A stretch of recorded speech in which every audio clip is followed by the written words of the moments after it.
เราต้องเติมได้แค่97ใช่ปะทีนี้ในการเติมน้ำมันมาเลยตั้งคู่กันเราก็ดูที่หัวจ่ายว่านัมเบอร์ที่เท่าไหร่นี้นัมเบอร์12ใช่ปะแล้วก็ต้องเดินไปแจ้งในเคาน์เตอร์ในร้านสะดวกซื้อนะว่าเติมเท่าไหร่เติมเป็นเงินเท่าไหร่อะไรประมาณนี้อย่างนี้สักน่าจะเติม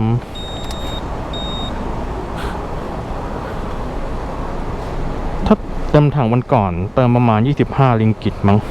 ใช่เดินไปบอกเขาว่าหัวจ่ายนี้เติม25ริงกิตนี่ไหมวะ10ริงกิต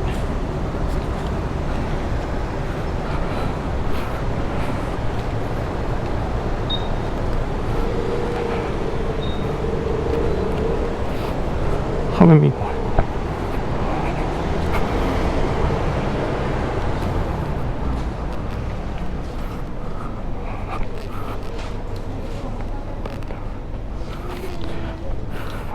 number 12 octane 97 25 ringgit 25 ringgit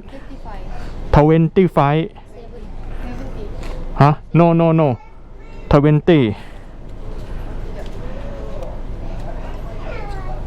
โอเค25 ringgit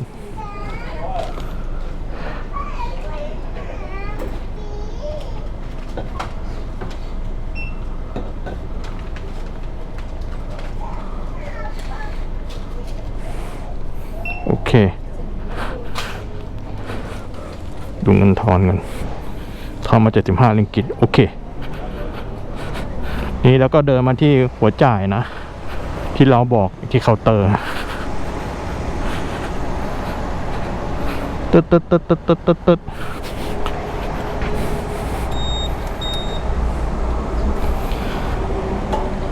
ติมมันนี่97 Prime Max โอ้โหน้ำมันยังคาถังคาในลีนสาย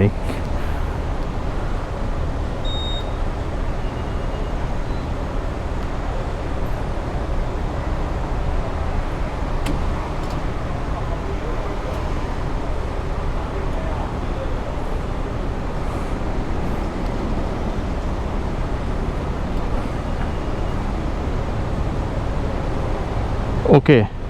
ได้ประมาณ 7.8 ลิตรนะก็น่าจะเกือบเต็มถังแล้วจับสายนี่ด้วยชอบมีน้ำมันคาในสายโอเคเรียบร้อย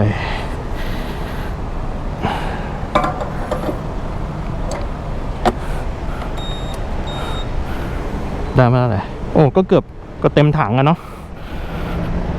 ก็ประมาณนี้จอดที่หัวจ่ายจำนัมเบอร์หัวจ่ายไปบอกเคาน์เตอร์ว่านัมเบอร์เท่าไหร่เติมกี่ริงกิตแล้วก็จ่ายเงินเขารับเงินทอนแล้วก็มาเติมที่หัวจ่ายนะก็ประมาณนี้โอเคเดินทางกันต่อ